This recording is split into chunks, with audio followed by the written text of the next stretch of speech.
મહેસાણા નગરપાલિકામાંથી મહાનગરપાલિકા બનેલા લાંબા સમય બાદ વિકાસના નામે તોડફોડ કરવાના તથા આઇકોનિક રોડના નામે જૂનું હટાવી નવું કરવાની નીતિ બાબતે આમ આદમી પાર્ટીના જિલ્લા પ્રમુખ જયદેવસિંહ ચાવડાએ સરકાર સમક્ષ ભ્રષ્ટાચારના આક્ષેપ લગાવ્યા છે.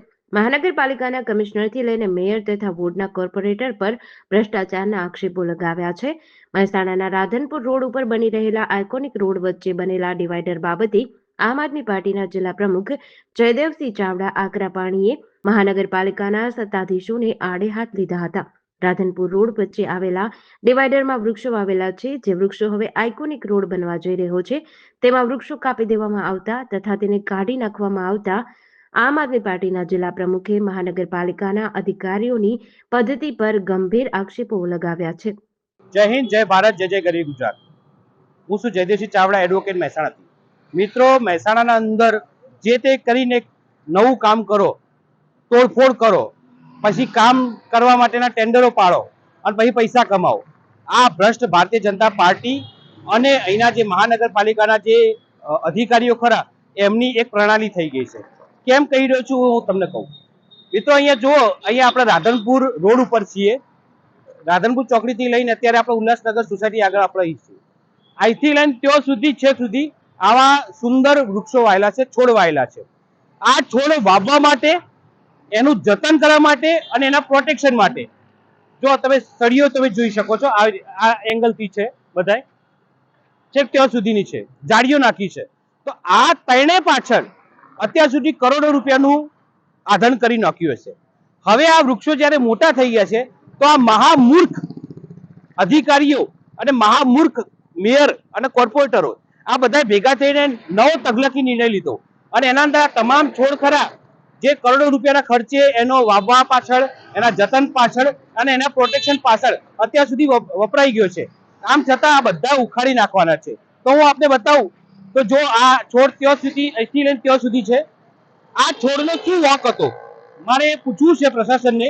આ છોડને આ ઉખાડી નાખ્યો. આ જુઓ, આ છોડ ઉખાડી નાખ્યો છે અને અહીંથી લઈને ત્યાં સુધી હવે આ પ્રકારે કામ થઈ રહ્યું છે. અહીંયા તમામ જેટલા છોડ ખરા બધા ઉખાડી નાખ્યા.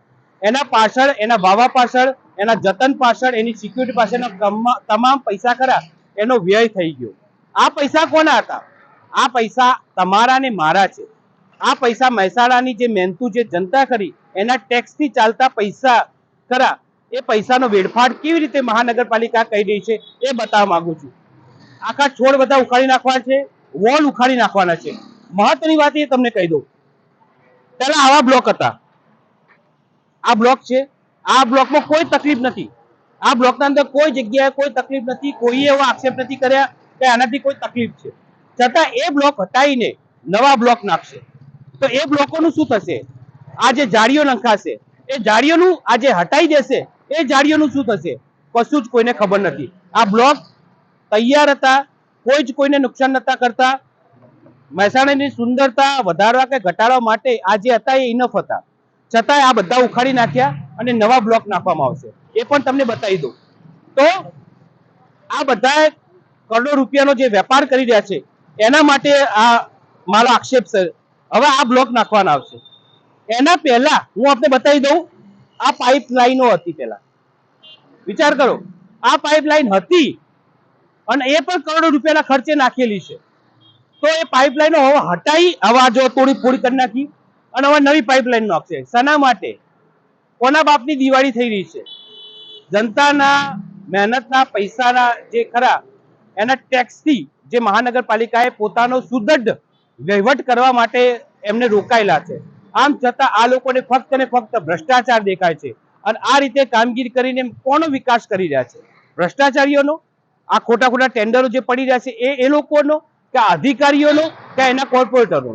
આ પ્રશ્નનો જવાબ હવે મહેસાણાની જનતા આપે તો ખૂબ સારું રહેશે. જય હિન્દ, જય ભારત, જય જય ગરીબ. GDC ન્યૂઝ સાથે ભાવિન ભાવસાર, મહેસાણા.